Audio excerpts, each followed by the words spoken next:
Hi everyone. So when I first came to Korea 2 years ago, 2 years and a little bit ago, I went through a orientation that was about 10 days. It was fun. I got to meet a lot of new people. So that was only a handful of people that I really got to meet and become friends with and exchange numbers with. After I finished the orientation, I was picked up by my first Korean co-teacher at my first public school in Korea. So that was me, fresh off the boat, fresh off the plane in Korea. I talked about this a little bit in one of my really early videos where I shared my house tour. If you guys have watched that video, you'll know that I was very sick. I didn't seem that sick in the video, but actually what happened was my new co-teacher, who I met for the very first time, I didn't even know his name, what he looked like before meeting him. I got on his car and I was feeling very, very sick that morning. And then the drive from the orientation site to my new house was a little far. It was like 45 minutes and I got car sick. He was trying to make small talk with me in his broken English, and I was, trying to be friendly. I wanted to make a good impression. He seemed real friendly, so I was trying to respond, but at the same time, I was feeling very nauseous from like 10 minutes into the drive. And I was like, oh, I feel like puking, is it car sick? I didn't have any nausea medicine on me. I was freaking out because I was like, I don't feel good, but if I puke in his car on our first meeting, not good. So I was really trying to hold down, calm my nerves, settle my stomach, taking deep breaths while still trying to be polite to him. And I just couldn't hold it. I puked and he took me to the hospital. I went home. My new co-teacher took me to my new home. And the place was small but clean. I was very appreciative of the cleanliness, but empty. There were no garbage cans. I did not have any blankets, and this was February in Busan when it's still very, very cold. And I obviously had not brought a blanket from Canada, considering I'm only allowed 2 suitcases on the plane, and you can't really pack for a whole year in 2 suitcases, so I just brought clothes, what else? Basic travel stuff. I had assumed that blankets, pillow, bed would be provided. So I was like to my co-teacher, please will you come with me to get some, there was no toilet paper, so I was like, get some essentials. I was just grabbing, I was like, okay, what do I need? Toilet paper. Right away I need some garbage cans, a blanket, a knife. Since I was there already, I was like, okay, might as well just grab some utensils as well.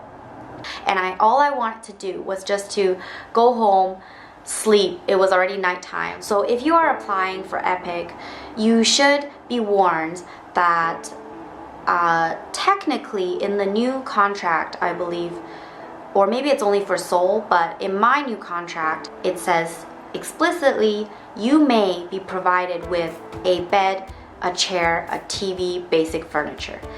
Emphasis is you may. It does not state you will be provided the basic furniture. You could very well go into a room that is completely empty, no wardrobe, no bed, no stove, gas ranges. I have heard of some people who work for EPIC who went into their apartment, they had no bed, or their gas ranges were empty and they had to somehow ask the school to get a new one. But depending on your school, they may or may not have a budget for you. So at that time I didn't have a bank account yet, so my co-teacher paid for it, but he asked me to pay him back. So later, I transferred him the money after I got my bank account set up. Going back to my story of my first day in Busan, after my co-teacher left, I started puking again at night. I was trying to sleep, but I started puking again. I honestly think I had food poisoning or stomach flu or something. And I realized, oh, it's not just car sickness, like I really am really sick. And I probably had a fever as well. But I had no thermostat at home. I had no medication for nausea. It was just like what the hospital gave me for my cold. And I did not have internet.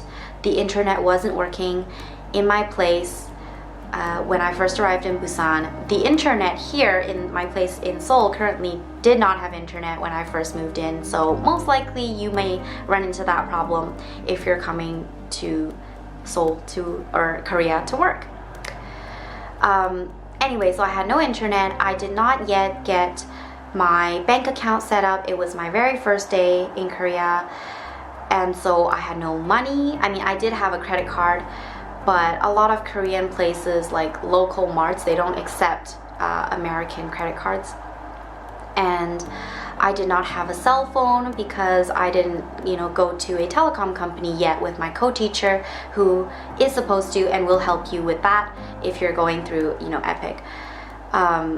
So I didn't have internet. I didn't have any means of communicating with my co-teacher, my parents, my newly found friends. I was all alone in a new apartment.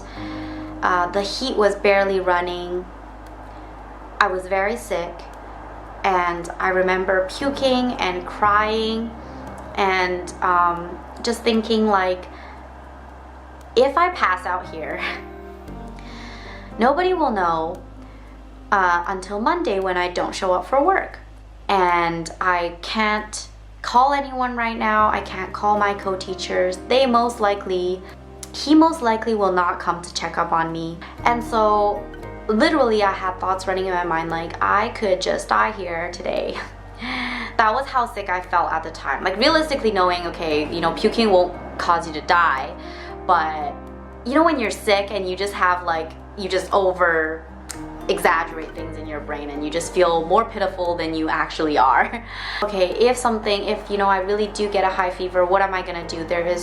I didn't know if there were any hospitals around me. I didn't speak Korean. Like, I wouldn't have been able to find go to a hospital by myself, and I don't know, I didn't have the confidence to do that at that time. And mind you, I didn't have Korean knowledge aside from Hangul at that time, not able to converse in full sentences. And it was just very depressing. And that is one thing that I just wanted to share with you guys. I thought that for those of you who are planning to come to Korea, and if you're watching this video, you probably are thinking about it, and you want to learn about, some of the situations that can happen to you, and, what you should do about it. So I luckily just, got better naturally. Thank you, immune system. The internet did take a long time to get installed. So for the first week, I basically couldn't contact anyone because I had not yet gone to a telecom company. Depending on if you're coming here to teach and you have a coworker or a co-teacher to help you, depending on them, you may get what you need really quickly. Like, they may take you on the first day if you're up to it, or the second day, or you may have a coworker who is very busy, or quite bluntly couldn't care less. There are stories that I've heard of people who are just not very helpful, and you just have to come with the preparation that may be that may be your coworker, and you may have to wait a long time for them to really get you the stuff you need.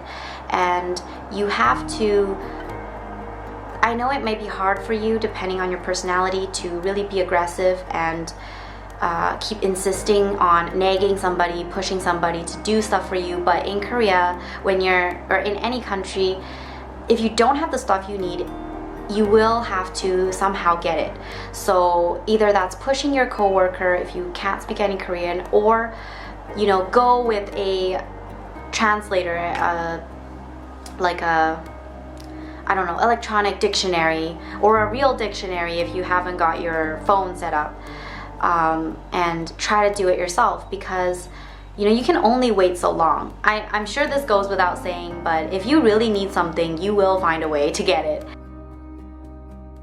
And I really realized that coming to Seoul this time, even though my co-teacher didn't really help me with it, I was able to get internet by myself and also with the help of my friends. And luckily, I also have more Korean friends now, which I didn't when I first came to Busan. So yeah, internet is one thing that's gonna be a real pain if you cannot speak the language here in Korea. Because the telecom companies, even the big ones like SKT, there may be someone who spoke English, but there may not be. When I first came to my apartment here in Seoul, I called the SKT company. One of my friends said they have a service in English. So I was like, okay, if there's somebody that can speak English, then I'll try calling that number. So I called, and they basically, the person who picked up spoke English, but it wasn't very good English. And I think there was some miscommunication with what I wanted or what he was telling me. And it is still just painful when there is that communication barrier. So if you were a Korean person or you spoke really good Korean and you didn't have to go through that one person, because when I called SKT, at first the lady was like, oh, I will get someone who speaks English to call you back. Like, she said this in Korean, but I understood her, so I was like, okay, they. But there was one person in the office who spoke English, and that's normal because there's not a lot of there's a lot of foreigners, but in ratio it's not a lot, so they don't need to have all the staff speaking English. So just keep that in mind. And I'm talking like I'm here in Seoul right now, so this is the capital city of Korea, the place with the best English I would assume in all of Korea, and the most foreigners. But even still I would highly advocate learning some Korean if you want to be self-sufficient and if you want to be able to take care of many things yourself, because you simply may not get help from your coworkers. And even if you do, it'll be very minimal in many cases that I personally experienced. They are not your mother. They will not treat you like their child, so they will not try to mother you and get you everything you need. They will do their job, but the degree of helpfulness does vary depending on the person. That should also go without saying. And especially when you move to a new country, you realize not everyone is going to be helpful. Not everyone is going to be polite. Not everyone is going to realize that you are a foreigner who needs their help. And I don't know, it should go without saying, like, it should be common sense that we are foreigners here. We don't know the language, most of us, and we have no family or friends. We are new to this country, so we don't know how things work. We don't know who to call to make things work. But I will say that not everyone who will be your coworker or who work in Korea in the service industry not everyone will be considerate to you, and keep those things in mind. Yeah, I just want to say, like, I don't want to scare you guys from coming to a different country to live your dream or to experience a different lifestyle, to learn a language, whatever your goal is for living abroad. But I wanted to make this video because I felt like many people don't share their personal experiences about like the realities of living. So I find that on YouTube there's a lot of videos about like more entertaining anecdotes, stories of living in Korea, which is understandable because YouTube is a space for people to get entertainment. So YouTubers, and myself included, we try to make things entertaining. We try to talk about things that are entertaining, whether it's positive or negative. It's gotta be juicy, right? And I know you guys want that, so I I'm not sure if this video will be of interest. I'm not sure if you guys will thumbs up this video because maybe you're like, oh, it's boring. But this is the reality of life, and not bad enough to really be tabloid worthy, but little things that you will experience will add up to your stress of living in a new country.